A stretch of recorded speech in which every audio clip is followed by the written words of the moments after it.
Friends, welcome to the channel electrical and automation. दोस्तों, आज आप फिर से एक नया वीडियो देखने जा रहे हैं। दोस्तों आप हमारे चैनल पर अगर पहली बार आए हैं या मेरे पुराने सब्सक्राइबर हैं तो दोस्तों मैं आपको फिर से बता देता हूं, ये मेरा 5वां वीडियो है। ये 5वां वीडियो इसलिए है क्योंकि ऑलरेडी मेरा एक चैनल था जिसमें मैंने 143 वीडियोस बहुत ही बेहतरीन अपलोड कर रखे थे और हमारी 42,000 यानी 42,000 लोगों के सब्सक्राइबर हो चुके थे। लेकिन एक दुर्भाग्यवश वो चैनल हैक हो गया और मैं उसे रिकवर नहीं कर पाया, तो मैं वापस उसी कोशिश में लग गया हूं और आपको वापस वही सारे बेहतरीन वीडियो साथ में और नए वीडियो में लाने की कोशिश कर रहा हूं। तो उसी कड़ी में दोस्तों ये 5वां वीडियो है और आपको ये बहुत समझ में जरूर अच्छे से आएगा। तो चलिए दोस्तों, आज का टॉपिक है दोस्तों PLC DCS analogue signal wiring techniques. मतलब क्या है दोस्तों, हम पीएलसी डीसीएस में काम करते हैं तो ये न्यू कमर के लिए तो बहुत ही बढ़िया है, और जो हम लोग काम कर रहे हैं उसमें अगर किसी लोगों को कंफ्यूजन होता है तो वो भी आज दूर हो जाएगा, और जो कर रहे हैं उनके लिए एक रिव्यू है, वो हमें फीडबैक दे सकते हैं कि मैंने कैसा बताया है। तो चलिए दोस्तों, हम क्या करते हैं, मैंने कल एक वीडियो बनाया था दोस्तों, अगर आपने नहीं देखा है तो types of signal in instrumentation, जो मैंने कल अपलोड कर दिया है। अब इंस्ट्रूमेंटेशन में 4 तरीके के सिग्नल थे दोस्तों, एआई, एओ, डीआई, डीओ। तो आज हम एआई सिग्नल की वायरिंग की बात करते हैं। तो चलिए सबसे स्टार्ट करते हैं। तो दोस्तों मैं फिर से स्टार्ट करता हूँ, ये मैं स्लाइड को आगे बढ़ाता हूँ। तो आप यहाँ पे देखेंगे, यहाँ पे different type of wiring configuration है।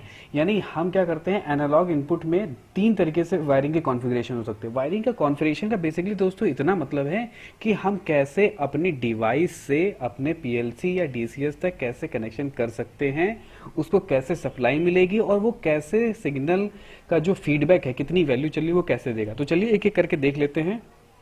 तो दोस्तों सबसे इंपॉर्टेंट, सबसे ज़्यादा कंफ्यूजन वाला जो सबसे इंपॉर्टेंट कनेक्शन होता है वो दोस्तों होता है 2 वायर। बहुत ध्यान से समझिएगा, एकदम समझ में आ जाएगा। तो दोस्तों होता है क्या, यहाँ मैंने एक सेटअप तैयार कर रखा है। यहाँ पे आप देखेंगे, यहाँ पे मैंने एक मान लीजिए थर्मोकपल ले लिया है के टाइप। ये थर्मोकपल है, तो थर्मोकपल दोस्तों मैंने 2 वायर लिया हुआ है। तो थर्मोकपल 2 वायर है, एक पॉजिटिव होगा एक निगेटिव होगा। और ये भी हमें पता है कि थर्मोकपल को हम डायरेक्टली कनेक्ट नहीं कर सकते हैं। अगर आपके पास ऐसा डीसीएस है जिसमें कपल का कार्ड है तो आप डायरेक्टली कनेक्ट कर सकते हैं, लेकिन बहुत सारे ऐसे डीसीएस होते हैं जहां थर्मोकपल को हम डायरेक्ट नहीं कनेक्ट कर सकते हैं, तो हमें ट्रांसमीटर की जरूरत पड़ती है। तो उस ट्रांसमीटर को जो जरूरत पड़ती है, उस ट्रांसमीटर को पावर सप्लाई भी चाहिए। तो दोस्तों हमने यहाँ सबसे इंपॉर्टेंट क्या चीज समझनी है कि 2 वायर, 2 वायर क्यों बोल रहे हैं, क्योंकि 2 वायर ऐसा वायर है, इन्हीं 2 वायरों से मैं इस ट्रांसमीटर को सप्लाई भी दे दूंगा और इन्हीं दोनों वायर की हेल्प से मैं थर्मोकपल की क्या वैल्यू चल रही है वो भी मैं अपने सिस्टम में पा सकता हूं। तो पहले मैं सेटअप एक्सप्लेन फिर से कर देता हूं। ये टेम्परेचर ट्रांसमीटर है, यहाँ पे मैंने एक पावर सप्लाई लगा रखी है और ये मेरा एक डीसीएस या पीएलसी का कार्ड है जहां पे ये सिग्नल जा रहा है। अब आप समझेंगे यहाँ पे मैंने लूप पावर क्यों लिखा हुआ है। दोस्तों इसको लूप पावर भी कहते हैं, 2 वायर के अलावा इसका जो नाम है लूप पावर भी कहते हैं, क्योंकि एक ही लूप से पावर भी जाती है, एक ही लूप से मेरे को सिग्नल भी मिलता है। तो चलिए बताता हूँ कि कैसे मिलता है और वायरिंग कैसे करनी होती है। दोस्तों क्या कि ट्रांसमीटर में आपने थर्मोकपल के वायर 2 वायर कनेक्ट कर दिए। अब वही 2 वायर जो ट्रांसमीटर से निकले, अब उस पर कैसे वायरिंग करनी, ये बहुत इंपॉर्टेंट है। तो देखिए मान लीजिए आपके पास कोई मॉड्यूल है, यानी कार्ड है, एआई कार्ड है, जो ये सिग्नल को क्या करेगा दोस्तों, वो इनपुट में लेगा। तो एआई कार्ड में दोस्तों हमको पता है किसी भी कार्ड में एक पॉजिटिव और निगेटिव टर्मिनल होता है। तो मैंने क्या किया है, एक पॉजिटिव टर्मिनल से एक तार निकाला, एक निगेटिव टर्मिनल से तार निकाला। अब आप बीच में देख रहे होंगे ये रेजिस्टेंस मैंने क्यों बना रखा है, जिसका नाम मैंने 250 ओम डाल रखा है। दोस्तों ये क्या चीज़ है दोस्तों, ये चीज़ है कि ये हमें लगाना नहीं पड़ता, ये मैंने बाहर से निकाल के इसलिए दिखाया क्योंकि एक बहुत इंपॉर्टेंट चीज़ आपको बताने जा रहा हूँ, जो शायद ही आपको पता हो या पता होगी तो बहुत अच्छी बात है। ये कि कार्ड कभी भी आपका 4 to 20 मिली एम्पियर रीड करने की एबिलिटी नहीं रखता है, वो हमेशा रीड करता है 1 to 5 वोल्ट डीसी। तो डीसी उसको कार्ड को चाहिए और आप उसको दे रहे हैं करंट, तो वो कैसे एक्सेप्ट करेगा। तो करंट के पैरेलल में अगर हम किसी रेजिस्टेंस को लगा देंगे तो वो मिलके एक वोल्टेज बन जाएंगे और वो वोल्टेज कार्ड रीड कर लेगा, और वो वोल्टेज कार्ड रीड कर लेगा तो वो आपके सिग्नल आपके पीएलसी के कंट्रोलर में या डीसी कंट्रोलर में भेज देगा और वो डिस्प्ले करा देगा इस कार्डा पे। तो दोस्तों ये समझ में आया कि किसी भी कार्ड के अंदर जहां पे भी मॉड्यूल होते हैं उसके अंदर ऐसा अरेंजमेंट होता है कि 4 to 20 मिली एम्पियर को रेसिस्टेंस की हेल्प से 1 to 5 वोल्ट डीसी में कन्वर्ट कर लेते हैं और इजिली रीड कर लेता है हमारा मॉड्यूल। तो ये तो इतनी बात हो गई। अब हम कनेक्शन कैसे करेंगे? तो दोस्तों क्या करना है, आप हमें ध्यान रखिए, बहुत ध्यान से सुनिएगा, ये बहुत इंपॉर्टेंट है। जो प्लस का इसमें कनेक्शन होता है, जैसे आपके कार्ड में प्लस और माइनस दो कनेक्शन होंगे, तो कार्ड का, एआई कार्ड का प्लस का वायर जो है आपके 2 वायर ट्रांसमीटर के निगेटिव से कनेक्ट होगा, और जो आपका नेगेटिव वाला कनेक्शन है मॉड्यूल का, वो दोस्तों पावर सप्लाई के कॉमन से कनेक्ट हो जाएगा। और जो पावर सप्लाई आपने दे रखी है, वो पावर सप्लाई आपके 2 वायर के प्लस, पावर सप्लाई के प्लस वाला टर्मिनल 2 वायर ट्रांसमीटर के प्लस वाले से कनेक्ट हो जाएगा। ये तो हो गया बहुत सिंपल सा कनेक्शन कि कैसे कनेक्शन, ये आपको याद रखना है दोस्तों। ये क्या किया हमने, प्लस वाले से तो 2 वायर ट्रांसमीटर को 24 वोल्ट डीसी से सप्लाई दे दी। अब न्यूट्रल चाहिए था, वो न्यूट्रल हमने कार्ड को भी दे दिया, और पावर सप्लाई का न्यूट्रल ऑलरेडी न्यूट्रल प्रोड्यूस करता है, तो वो न्यूट्रल से कार्ड का काम हो गया। अब इसको सिग्नल का आउटपुट भेजना है, तो वो अपने नेगेटिव वाले से, प्लस से तो वो सप्लाई लेगा, नेगेटिव वाले वायर से वो जो है अपने सिग्नल की इंफॉर्मेशन देगा कि आखिरकार कितने टेम्परेचर हो रहा है। इसीलिए हमने कार्ड के पॉजिटिव में उसको कनेक्ट किया है, ताकि वो सिग्नल की इंफॉर्मेशन ले सके। इसके अलावा दोस्तों होता क्या है कि किसी किसी कार्ड में जो है ना, जैसे मैंने अलग से पावर सप्लाई दे रखी है, तो लोग बहुत कंफ्यूज भी हो रहे होंगे, मैं बैक करता हूं वापस, लोग कंफ्यूज भी हो रहे होंगे कि ये ऐसा होता है कि किसी किसी कार्ड में 24 वोल्ट डीसी का वहां पे ऑप्शन भी पहले से मौजूद होता है। जैसे मान लीजिए क्या होता है कि ज्यादातर कार्ड में ऐसा ही होता है कि एक प्लस का यानी वोल्टेज का टर्मिनल होता है। जैसे मान लीजिए एक कॉलम 1 है, एक कॉलम 2 है, तो कॉलम 1 के अंदर 3 टर्मिनल होंगे, एक 24 वोल्ट डीसी का होगा, एक दोस्तों प्लस यानी प्लस माइनस होगा, यानी 4 to 20 मिली एम्पियर का इनपुट लेने के लिए होगा।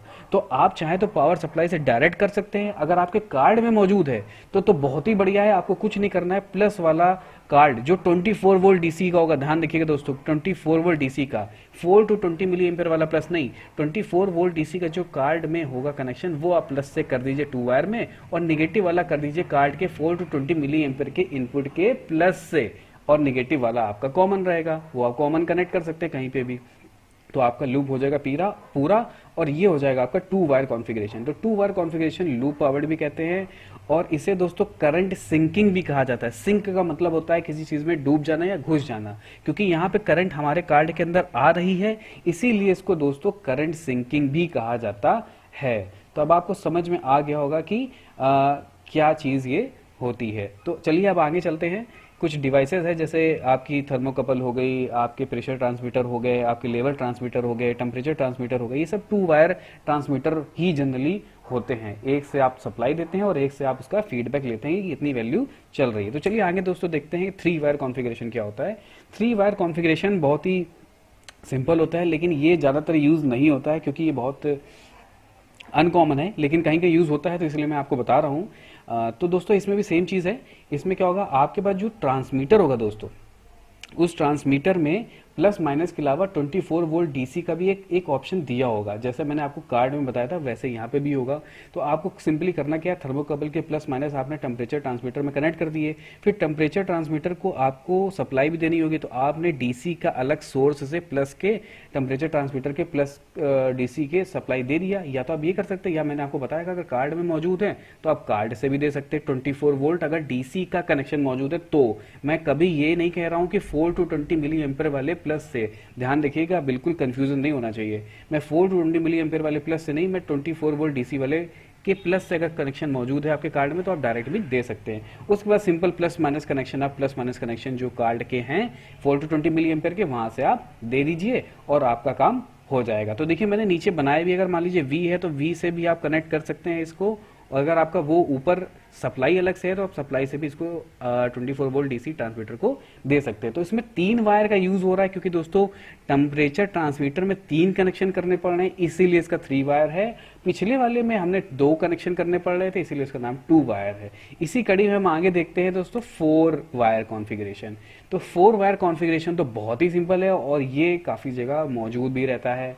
ऐसा होता है दोस्तों 4 वायर कॉन्फ़िगरेशन में क्या है कि आपका ट्रांसमीटर में आपको क्या करना होगा, जैसे मैं एग्जांपल देता हूँ, फ्लो ट्रांसमीटर आप जब इलेक्ट्रोमैग्नेटिक फ्लो मीटर लगाएंगे तो जनरली आपको उसमें दो टर्मिनल में एसी सप्लाई देनी पड़ती है। आप कभी भी ध्यान से देखिएगा, बिल्कुल आपको याद आ जाएगा, नहीं है तो आप किसी ट्रांसमीटर को खोल के देख लीजिएगा, आपको एसी सप्लाई देनी पड़ेगी ट्रांसमीटर में।